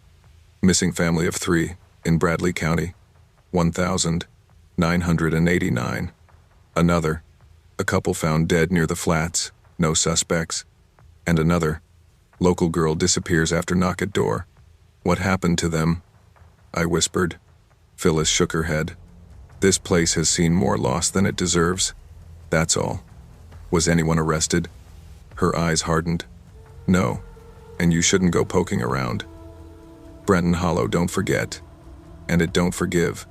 Chills spread down my arms. 2 weeks into my new life, I came home from a night shift and instantly sensed something off. My front door was locked. The windows were locked. Nothing looked disturbed, but the bedroom smelled wrong. A smell like old sweat and damp clothes. Then I saw it. My closet door was half open. I never leave it open. "Hello," I said quietly, gripping a wrench I'd brought inside. No answer. I yanked the door open. Empty. But something small and white was tucked into the corner. A scrap of paper. I unfolded it with trembling hands. "I saw you. Don't get involved." My heart hammered so hard I thought I'd pass out. Someone had been in my house. Someone who didn't want me asking questions. I should have packed my bags right then and there. But stupidity or pride kept me rooted. It happened a week later. A storm rolled across the fields, heavy rain battering the windows. The wind howled like something alive. I was trying to distract myself with TV when I heard it. A scream. High, sharp, desperate. It came from somewhere out in the fields. I bolted to the window. Lightning flickered. For half a second, I saw something moving. A shape. Human. Crawling. "Jesus," I whispered. Another scream. My hand went to the doorknob. Then I remembered the notes, the warnings, the girl. "Don't open your door after dark." The scream stopped abruptly. Cut off. Like someone silenced them. I backed away slowly, shaking. All night, the wind battered the house, carrying with it faint whispers and the sound of something dragging through the fields. The next morning, I went to the diner. I needed answers. Lynn took one look at me and set down my coffee with a trembling hand. "You heard it, didn't you?" "Yes." She sat across from me like she couldn't hold it in anymore. "People disappear around here," she whispered. "Always have. Folks say they see something moving through the fields at night. Sometimes knocking on doors, sometimes calling out for help. But it ain't help they need. What do you mean? She swallowed. They say, whatever it is, it looks like people who used to live here, people who went missing. My skin crawled. So, like a ghost? No, she said quickly. No ghosts. Nothing like that. Whatever's out there is alive, and it ain't right. What happens if you open the door? She stared into her coffee. Then you become one of the ones folks hear screaming. That evening, just before dusk, as I sat on the porch, I saw someone standing way out in the tall grass. A man, not moving, just watching my house. A cold panic flooded me. I stepped inside and locked the door. When I looked again, he was closer, 10 feet from where he stood before. No sound, no footsteps, just closer. I shut the blinds, heart pounding. I didn't sleep. Around 2 a.m., it came. Knock, knock, knock. Slow, deliberate. My phone vibrated. A text from an unknown number. Don't open the door, no matter what you hear. Then a voice outside. Ian, open up, buddy. It's me, Ray. My blood froze. Ray, my supervisor. What are you doing here? I called through the door. No answer. Then, let me in, please, something's wrong. But something was wrong with his voice. Too flat. Too calm. Not human enough. My phone buzzed again. That's not Ray. Then, outside. Ian, open the goddamn door. A hard slam rattled the frame. I backed away, heart slamming against my ribs. The voice changed. Deeper. Almost a growl. Open the door. I grabbed a kitchen knife, shaking violently. The door handle jiggled. Turned. Stopped. Silence. Then footsteps. Slow. Walking away. I didn't breathe for another full minute. When sunlight finally broke, I opened the door cautiously. Something was sitting on my porch. A tooth. Human. My stomach twisted so violently I almost threw up. Someone or something wanted me to know that last night wasn't a dream. I drove straight to the plant. I didn't care that it was my day off. Ray was there, alive, drinking coffee. You okay, kid? He asked. What time did you get home last night? He frowned. Same as always. Why? You didn't come to my house? Hell no. I don't go anywhere near those flats after dark. I felt sick. So what's out there? Ray hesitated. Then he said quietly, this town buries things, secrets, crimes, people. Over the years, it all soaks into the land. You live here long enough, you feel it. The flats remember everything done on them. And sometimes, it don't stay buried. My throat felt tight. So what do? He didn't blink. You get out, before it takes a liking to you. I decided to leave the next morning. Packed everything, cleaned the house, set my alarm for 6 a.m. But that night, the knocking came again. Faster, harder, like fists slamming the wood. Knock, knock, knock, knock, knock. My phone lit up. Don't open. If you open it, you won't leave this town. The knocking stopped. Then came a voice I knew too well. My father's. But my father had been dead for over a year. Ian. His voice, soft, broken. Exactly like I remembered. Open the door, son, I need to see you. Tears stung my eyes. I sank to my knees. His voice trembled. Please, please open the door. I covered my ears. No, no, no. Then the voice changed, became deeper. Wrong. A sound like something chewing words instead of speaking them. Open the door. I curled into a ball on the floor, shaking violently. Hours later, the sky finally lightened. The voice stopped. The knocking stopped. Only the wind remained. I walked out of that house at sunrise, threw my bags into the Buick, and drove until I reached the highway. I never looked back. I never went back. A month later, the house burned down. Electrical fire, they said. 2 months later, Cher Halterman died. Heart attack. 3 months later, a news article popped up. A missing man, Last seen near the flats. I deleted the article. I moved to Chicago, got a different job, tried to build a normal life. But sometimes, in the early morning quiet, when the wind shifts in just the wrong way, I swear I still hear it. Soft, slow, patient. Knock, knock, knock.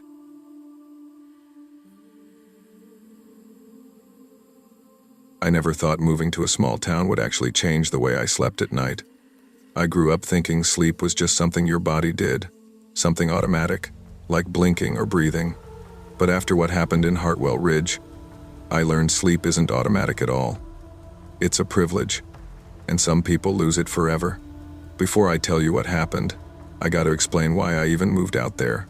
Otherwise, none of this'll make sense. My name's Reed Halper, and at the time all this went down, I was 27, broke as hell, and holding on to the last thread of my sanity. My dad had passed about 8 months before, and the only real thing he left behind was a stack of debt big enough to choke a horse, plus a busted truck he loved more than he ever loved paying bills. I was working at a garage outside Milwaukee, doing oil changes and inspections for folks who'd walk in talking to their phones like I wasn't even there. Rent was killing me. Life felt stuck, and grief had this weird way of making everything feel heavier than it should have been. Around June that year, my aunt called out of nowhere and said, "There's a property going up cheap in Hartwell Ridge. Real cheap. You ought to take a look if you're serious about starting over." Hartwell Ridge was one of those tiny Midwest towns Google Maps doesn't even spell check correctly. Barely 2,000 people, mostly old farmers and folks who never left. But it had the one thing I needed. Space. Somewhere quiet. Somewhere I could breathe without neighbors stomping above me or ambulances blaring past at 3 a.m. So I went. And I swear, the second I rolled down into that town, something felt different. Not dangerous, not supernatural, just old. Like the place carried memories the land was tired of holding. The property was a beat-up 2-bedroom farmhouse sitting on just over an acre of land. A wreck, honestly. The backyard was half sunk and half overgrown. The porch was leaning like it wanted to lay down and die, and half the shingles were lying in the grass. But the price? Dirt cheap. Suspiciously cheap. The owner was a guy named Harold Kemp, who met me there wearing overalls and a cap that looked older than both of us combined. He spit tobacco into the dirt every other sentence, and kept saying stuff like, "Yup, place just needs a lil elbow grease," which is usually country folk language for this place has problems I don't want to explain out loud. Still, I saw potential. I imagined fixing the porch, repainting the siding, maybe making it into the kind of home my old man always dreamed of but never managed to give us. So, like an idiot, and I say idiot with love, I bought the place. That decision changed everything. I moved in late July, right when the Midwest heat feels like someone wrapped the world in a wet blanket. On move-in day, this girl from next door wandered over to say hi. Her name was Sadie Holcomb, probably mid-20s like me, wearing cutoff shorts and a band tee, her hair pulled into a messy knot. "You're the new guy, huh?" she said, leaning against my fence like she'd known me for years. "Guess so," I said, trying to be. She laughed a little. "Try not to let Hartwell Ridge scare you off. Folks here get twitchy about newcomers." "Yeah? What like? They stare at me weird in the grocery store?" "Pretty much exactly that," she said with a shrug. "But don't mind them. You keep to yourself. They'll get used to you." Something about her tone told me she didn't entirely believe that. We talked for maybe 15 minutes, weather, the property, how the house used to sit empty for years. Nothing major. But before she left, she pointed at the backyard and said, "Just be careful digging back there." That threw me off. "Why?" "Flooded septic tank years ago," she said quickly. "That's what folks say anyway. Just watch your step." She left after that, and a weird, quiet tension settled over me. I didn't know it yet, but that was the first hint. The first sign. The second sign came the next morning. My plan was simple. Fix the interior first, clean the yard later. But the heat was brutal inside. Felt like the walls trapped the sun inside, so I dragged a shovel out to level the yard instead. I figured if I dug up the old soil and brought in new topsoil, maybe the backyard wouldn't look like a crime scene. The dirt back there felt wrong. It wasn't normal soil, it had patches of gray clay mixed with something powdery that didn't look like dirt at all. Every few inches my shovel hit something solid, like rocks or broken boards. I assumed it was old building debris from whoever lived here before. An hour in, sweat pouring off me, I hit something bigger, something that made a deep thunk that vibrated up the shovel's handle. Probably a stupid log, I muttered, jamming the shovel under it.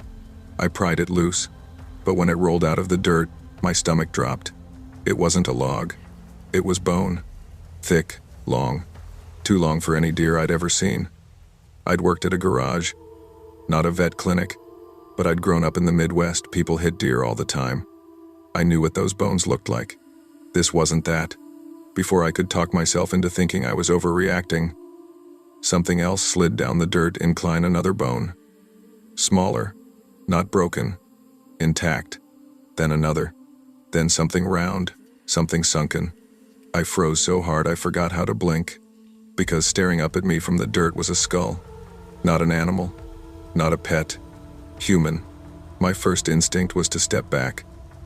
My second was to swear under my breath, long, low, panicked. I felt like the air around me got thick, like the whole backyard leaned in and watched what I was gonna do next. I knew what the right thing was, call the sheriff, but a part of me didn't want to touch my phone. As if calling someone made it more real. As if disturbing that skull was like waking up whatever history this land was hiding. Still, I forced myself to pull out my phone and dial the Hartwell Ridge Sheriff's Office. Sheriff O'Malley speaking. The voice crackled. Hey, my name's Reed Halper. I'm at the old farmhouse on Pine Ledge Road. I think I found something. What kind of something? I swallowed. Bones. A skull. Looks human. Silence. A long one.